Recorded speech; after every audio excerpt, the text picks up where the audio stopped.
Саламатсыңар, урматтуу бир туугандар. Көрсөтүүдө ыйык жазуудан кыска жана нуска насаат.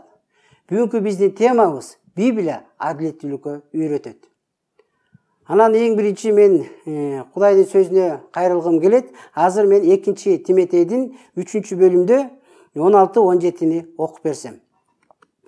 Ыйык жазуунун бардыгы Кудайдын рухунун жетеги менен жазылган. Жана үйрөтүү үчүн, ашкерелөө үчүн, оңдоо үчүн, адилеттүү болууга тарбиялоо үчүн пайдалуу. Ал аркылуу Кудайдын адамы жеткилең жана бардык жакшы ишке даяр болот. Амин.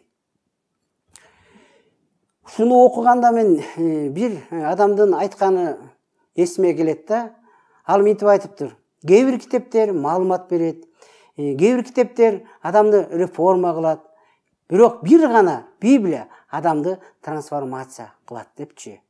Ана мен ушу сөзүнө кошулгамда, анткени бул Кудайдын сөзү чын эле бизди жеткилеңдикке, адилеттүүлүккө үйрөтөрүн ыйык жазууда айтат да.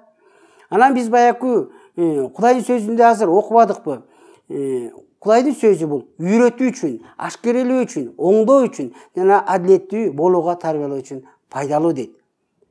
Ана мен айткым келет, бул Кудайдын сөзү тирүү сөз. Кудайдын сөзү өзүнүн руху аркылуу жөн эле биз аны окуганда, аны укканда, аны ой жүгүрткөндө, аны биз сүйлөгөндө жана аны аткарганда биз чын эле өзгөрүлүп өсөрүбүздү Кудайдын сөзү айтат да.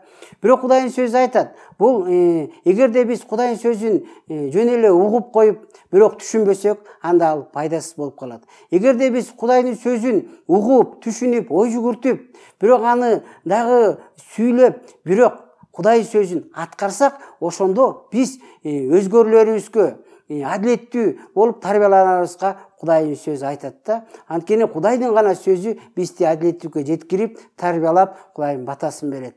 Урматтуу бир туугандар, мен дагы айткым келет, силерде Кудайдын сөзүн окугула, Кудайдын сөзүн ой жүгүрткүлө, Кудайдын сөзүн айткыла, жана эң негизгиси Кудайдын сөзүн аткаргыла. Анткени Кудайдын сөзү аткаруу аркылуу гана биз жемиш алып келип, ошондо гана биз өзгөрүлүп өсөбүз жана адилеттүү болобуз.